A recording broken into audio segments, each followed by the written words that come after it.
Ladies and gentlemen, welcome back to the channel. I hope you had a fantastic weekend, and things are about to get crazy coming tomorrow morning, and you better be ready for it. This is potentially something that could cause the MOAS. We've talked about this many times before. Almost sounds like a broken record, but I think it's important to acknowledge. The judge ruled in favor of AMC of the class action lawsuit. So essentially, AMC is not able to go through with the dilution that hedge funds were 100% betting on. There was no hedging taking place. There was no kind of risk mitigation effort that they were taking. They thought, every single one of them thought, this was a home run. This was going to happen.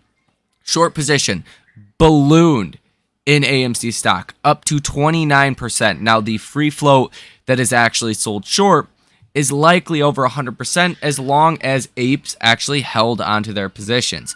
If, there was only 100 million shares really freely trading out there, and there's 145 million shares outstanding, you do the math. It's almost 150% short interest of free float. So short interest is at the highest level it's been at. Days to cover at the highest level it's been at. Option buying, some of those puts, by far the largest put to call ratio you have seen. Zero regard for even hedging with options, which is very abnormal, something that you have never seen in any other stock. This has just never happened before. So we've talked about all of these things, not to mention the whole arbitrage trade was go long on Ape short AMC. If you did that, especially, you're losing on both sides now. As Ape fell about 15% in after hours on Friday, AMC stock rallied 63% in after hours. That was definitely a losing strategy. Now, I want to talk about what's happened since then. AMC put out this open letter to shareholders, and I want to go over this, but I also want to talk about something AMC tried to do today that did not go through the courts. And this is really exciting. Really exciting, and is great news for you that is hoping to see the MOAS or just a large short squeeze. So, ladies and gentlemen, thank you for watching. Hit the like button, subscribe to the channel, and source your comments, questions, or concerns down below in the comment section. If you guys also want to take it a step further and come trade with us live in real time, link down below in the description of this video as well. Now, first and foremost, let's start off with this open letter from AMC Entertainment to investors on July 23rd. It says, raising fresh equity in the near term is critical to our company, so it is important that we work to address the concern raised in the Delaware Court of Chancery's ruling on Friday. In leading AMC through this once-in-a-century pandemic and its aftermath, I have been driven by this overarching goal. Do not let AMC fall into financial ruin. Ensure that AMC survives. Put AMC on a path to eventually thrive. Along the way, I have done my utmost to be transparent with AMC shareholders, and am doing so again right now. AMC must be in a position to raise equity capital. I repeat, to protect AMC shareholder value over the long term, we must be able to raise equity capital. Sorry, I have really bad heartburn right now. That is especially the case now with the added uncertainty caused by the writers and actors strike, which could delay the release of movies currently scheduled for 2024 and 2025. If we are unable to raise equity capital, the risk materially increases of AMC conceivably running out of cash in 2024 or 2025, or of AMC being unable to satisfactorily refinance and stretch out the maturity of some of our debt, which is required of us beginning as early as 2024. The risk of financial collapse is not whimsical. Cineworld/Regal, the second largest movie theater chain in the world, fell into bankruptcy, and their equity holders were essentially wiped out. Bed Bath & Beyond, which was viewed as the third most watched meme stock, also fell into bankruptcy, and their equity holders also were essentially wiped out. Fortunately at AMC, we have been much smarter, much more agile, and much more skillful. We have risen to every COVID challenge heretofore, and have every confidence in our continued ability to successfully navigate through these complicated times. The AMC shareholders who actually voted in our March 14th special election understood all this. 72% of AMC common shareholders and 91% of Apes preferred unit holders who casted votes agreed with our boards, in my view, as how best to proceed.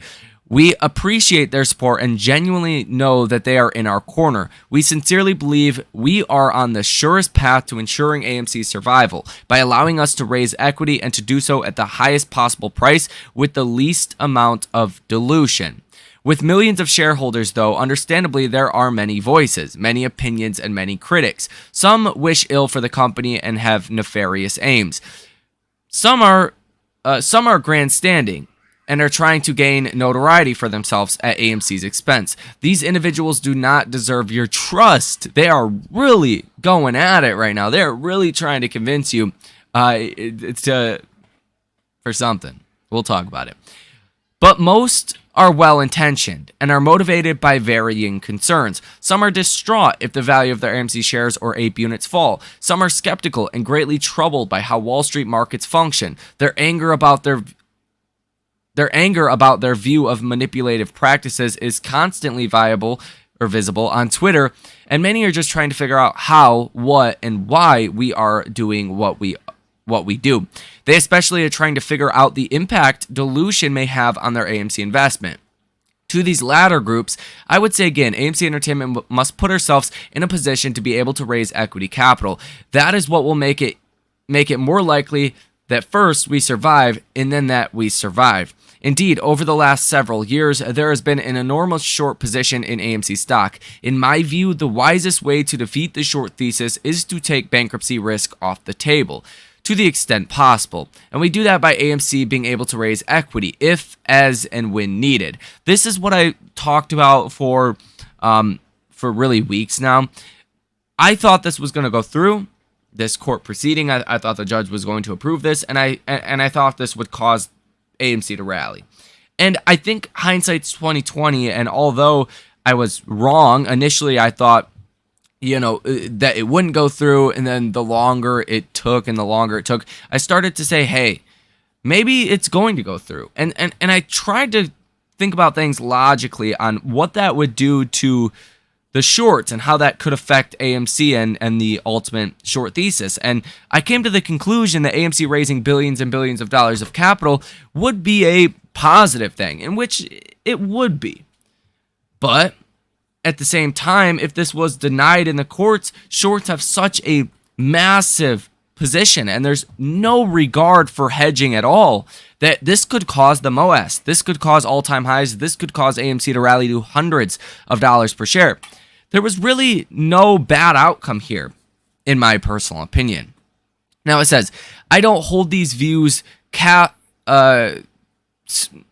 solely, essentially. Remember, I am AMC's largest retail shareholder with an economic interest in more than 8.3 million Ape shares and AMC shares and Ape units. And while I did not file a share selling plan in August of 2021 that was implemented over a 3-month period, I have not sold a single AMC share or Ape unit in more than a year and a half and have no intention of selling any shares/units anytime soon. My own finances are directly aligned with yours. As I have said before, I ride with you. Accordingly, given the absolute imperative to be able to raise equity capital going forward, we take seriously the court's Friday ruling. In response yesterday, we, along with the plaintiffs, filed with the Delaware court a modification of the legal release surrounding the settlement of the Delaware litigation in an effort to address the court's voice concern. If the court agrees, it would be our hope to implement as soon as possible the plan approved in the AMC stockholders election in March. In closing, I would remind everyone that we have several enormously popular movies in our theaters this very minute,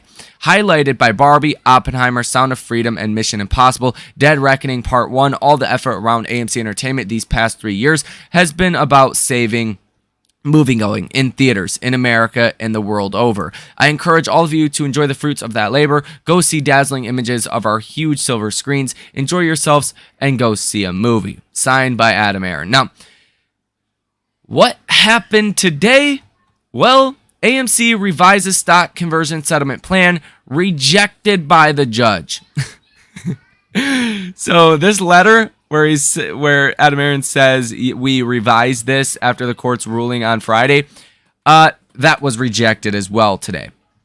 So we'll start it right here. It says the company and investors leading the lawsuit filed a new version of the 9-figure settlement over the weekend in Delaware Chancery Court, seeking to address problems identified by Judge Morgan Zern, who concluded last Friday the original deal waived too many claims against the company, according to people familiar with the filing. The filing won't be publicly available until Monday, the people said.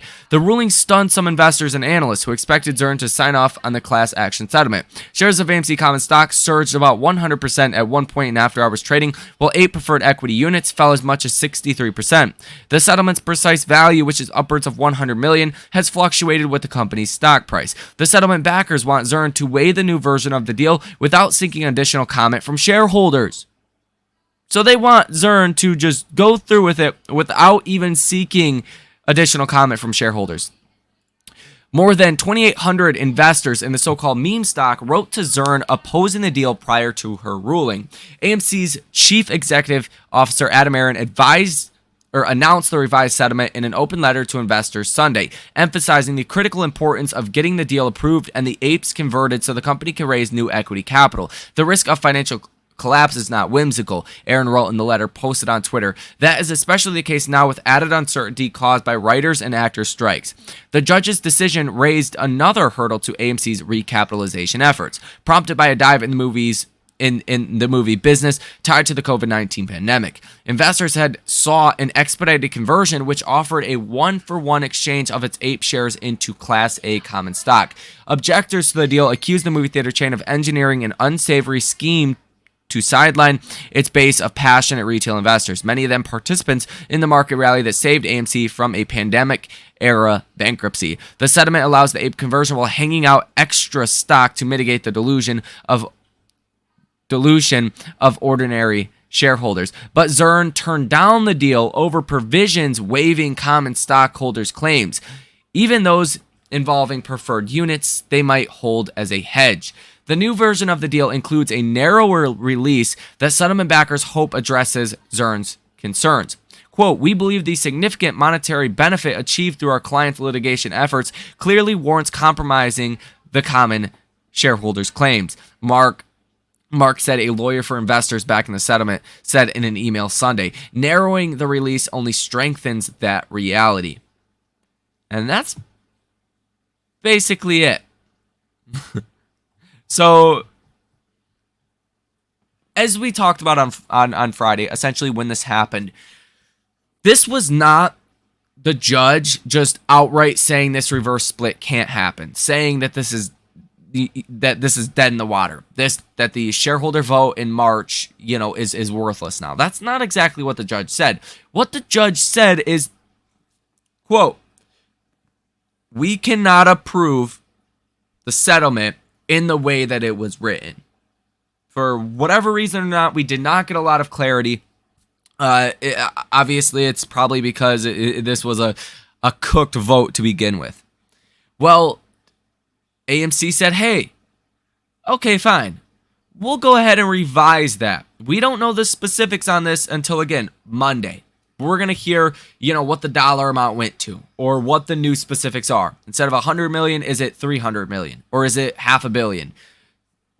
We need to wait for those specifics, but that doesn't matter. AMC tried and they got rejected again. This time it was a lot faster. So this is a big problem for the hedge funds and institutions. Like I said in the very beginning of this video, the short position is at an all-time high. There is zero hedging that took place. No hedging. Not a hedge.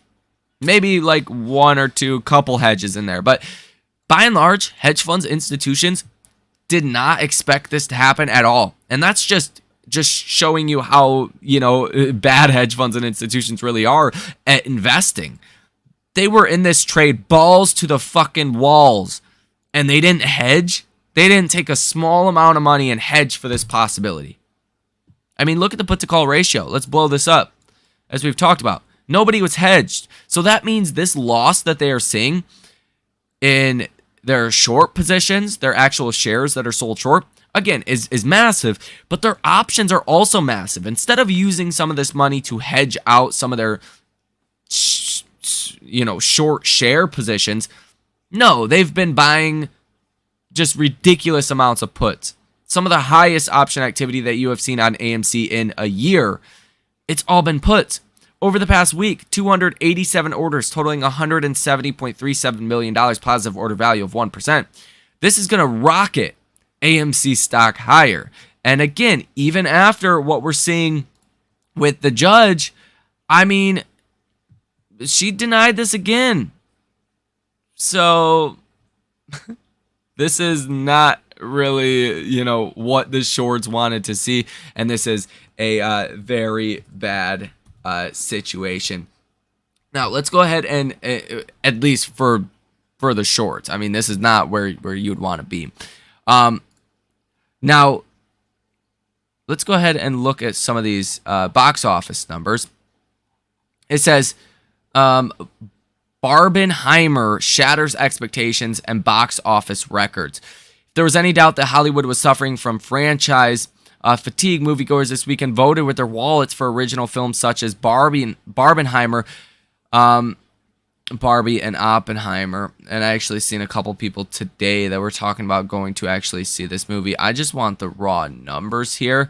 It looks like this was the best opening weekend that we've ever seen from right now. It says Warner Bros. Barbie tallied around $155 million during its first 3 days in theaters, the highest opening of 2023.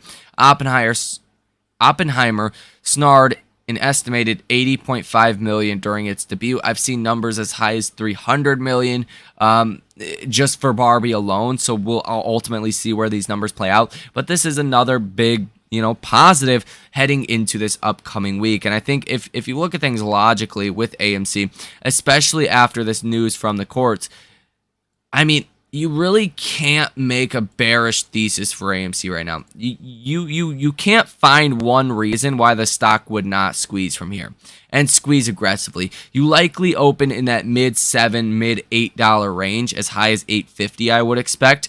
And then you probably get that beginning of the day sell-off, and then you get that rally that lasts throughout the end of the day. And if you open it, $8.50, it would be possible you could rally 100%. You could rally close to, $12 to $15 per share by the end of the day, Monday. That's how aggressive I think this could ultimately be. Again, because nobody was hedging, nobody expected this to happen, and you've never seen this before. You've never seen such a lack of regard for risk, for the possibility that these hedge funds were wrong, and the judge denied this. You've never seen, a positive order value of 1% on $170 million on any stock for a week. You were talking billions of dollars on the option chain that just lost 50% of its value with the move on Friday. You've never seen that, and you've never seen a stock with 30% short interest have no hedges on it. Like, that's strange. That's very weird. That doesn't make any sense, but it's to your benefit. And this, I think, indeed causes the MOAS. So I wanted to bring you guys this information before we really start the trading day on, Monday, or at least before, markets do open. I think this is very vital information. So any doubt that maybe the judge would approve another settlement just written differently doesn't look very likely, at least without stockholder comments. And this is going to drag this situation out at the very least. You've seen, how long it took for stockholder comments and this court proceeding last time, at least a couple months from now. So I don't think there's anything to stop the short squeeze that is coming. Hit the like button, subscribe to the channel, and source your comments, questions, or concerns down below in the comment section. Again, if you guys want to come trade with me live in real time, link down below in the description of this video. Let me know where your price targets are for AMC stock down below in the comment section as well. You guys have a great rest of your day, and I will see you in the next one.